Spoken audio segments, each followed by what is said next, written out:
Quoi intéressez-vous ? Bonjour tout le monde et bienvenue sur Antithèse Radio. Dans le cadre des cours de co-intervention, nous allons vous proposer un podcast sur le thème suivant, l'ancêtre et le futur d'Internet. Je suis Yolan, accompagné de Raphaël et de Marcelin. Nous sommes 3 élèves de Bac Pro Ciel, option cybersécurité. En introduction, la toile d'araignée, ou plus communément appelée Internet, réseau des réseaux, permet aujourd'hui d'accéder à une multitude de réseaux, permettant par exemple d'écrire un email, de télécharger une application ou encore d'acheter des produits sur un site. Voilà ce qu'est devenu Internet aujourd'hui. Mais ce qui nous intéresse, ce n'est pas l'Internet d'aujourd'hui, mais c'est comment nous sommes arrivés là, mais aussi le futur d'Internet. Marcelin, tu peux nous en dire plus sur l'ancêtre d'Internet ? Eh oui, l'ARPANET, tout a commencé en 1959 quand le ministère de la Défense des États-Unis a lancé le programme ARPA, nommé par la suite ARPANET. Il incarne pour la première fois un ensemble d'idées, d'expériences, de concepts et de réflexions prospectives nées dans l'après-guerre. Un réseau capable de supporter les conséquences d'un conflit nucléaire. Cela se passe pendant la guerre froide et les paquets peuvent être perdus.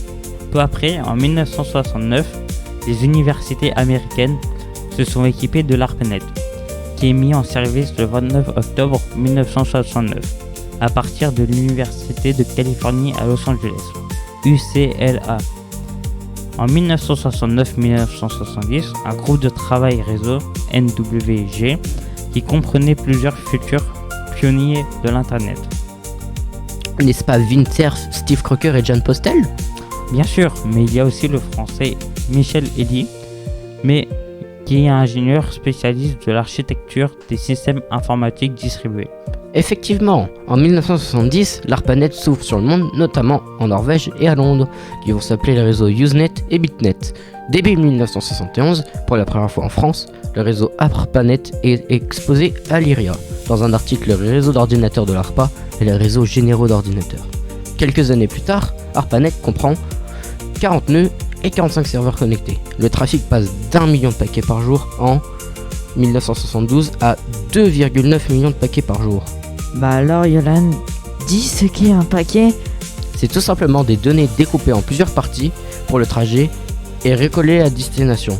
En 1973, début septembre, tous les sites d'ARPANET basculent sur le standard TCP/IP d'Internet qui veut dire Transmission Control Protocol Internet Protocol. Protocole de contrôle des transmissions, protocole d'Internet. C'est le même réseau avec les mêmes applications, simplement la nouvelle plateforme de transmission. Désormais plus largement acceptée, permet le raccordement d'autres réseaux et Internet devient davantage un réseau de réseaux. Alors Raphaël, dis-nous quand et où a commencé l'Internet à ses débuts ? La naissance d'Internet a commencé en 1983.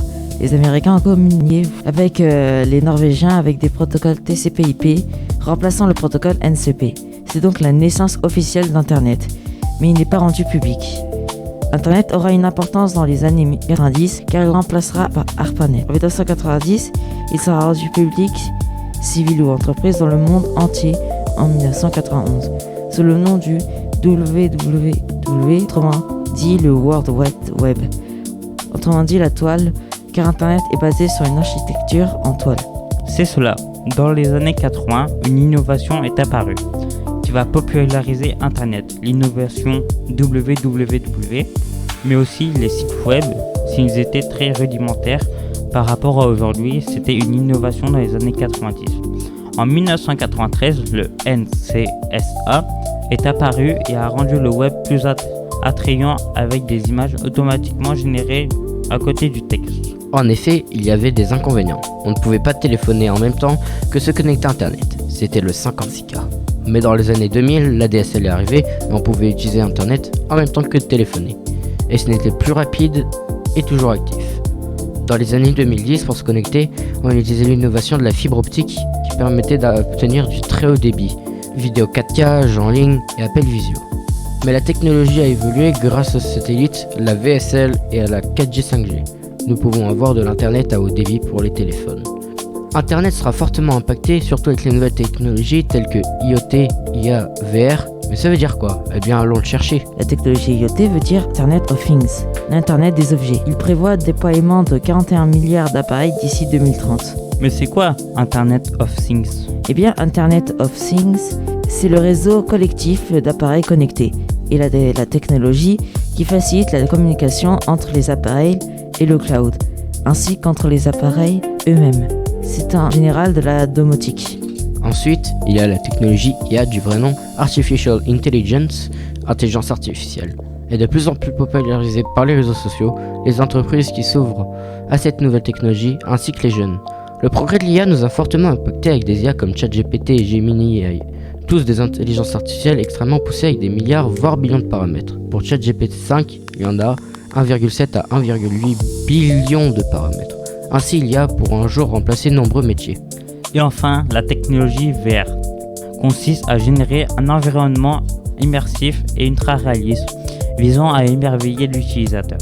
C'est un monde entièrement créé mais très proche de la réalité. Pour conclure, l'Internet c'est une innovation technologique à réseau de réseaux et maintenant, l'humanité en dépend entièrement. Communication, sécurisation des données, mise en ligne des vidéos, jouer aux jeux vidéo en ligne. Internet est devenu une norme de communication. Merci de nous avoir écoutés. Et À très bientôt sur Antithèse Radio.